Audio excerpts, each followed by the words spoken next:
School കലോത്സവത്തിൽ നൃത്തരൂപമൊരുക്കാൻ പ്രതിഫലം. മന്ത്രിയുടെ വിമർശനത്തിൽ പ്രതികരണവുമായി ആശാ ശരത്.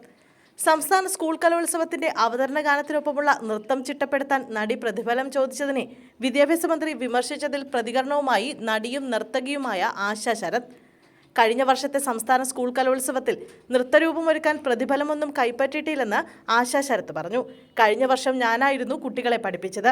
അന്ന് താൻ പ്രതിഫലം വാങ്ങാതെയാണ് കുട്ടികൾക്ക് വേണ്ടി നൃത്തം ചിട്ടപ്പെടുത്തിയതെന്നും എന്നാൽ പ്രതിഫലം വാങ്ങണോ വേണ്ടയോ എന്നത് ഓരോരുത്തരുടെയും വ്യക്തിപരമായ കാര്യമാണെന്നും ആശാ ശരത് പറഞ്ഞു. കുട്ടികൾക്കൊപ്പം വേദി പങ്കിടുന്നത് അഭിമാനവും സന്തോഷവും നൽകുന്ന കാര്യമാണെന്നും ആശാ ശരത് കൂട്ടിച്ചേർത്തു. ഞാൻ ഒരു രൂപ പോലും കൈപ്പറ്റിയിട്ടില്ല. എൻ്റെ സ്വന്തം ചിലവിൽ ദുബായിൽ നിന്ന് വരികയായിരുന്നു.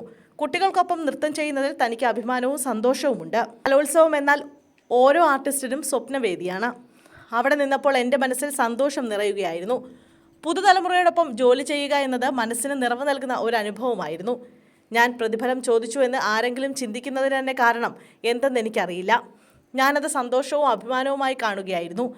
പ്രതിഫലം ആവശ്യപ്പെടണോ ഇല്ലയോ എന്നത് വ്യക്തിയുടെ തീരുമാനമാണ്. കലോത്സവത്തിലൂടെ വളർന്നു വരുന്നത് നമ്മുടെ അഭിമാന താരങ്ങളാണെന്നും നടി പറഞ്ഞു. പോയ വർഷം കൊല്ലം ജില്ലയിൽ വെച്ചായിരുന്നു സ്കൂൾ കലോത്സവം അരങ്ങേറിയത്.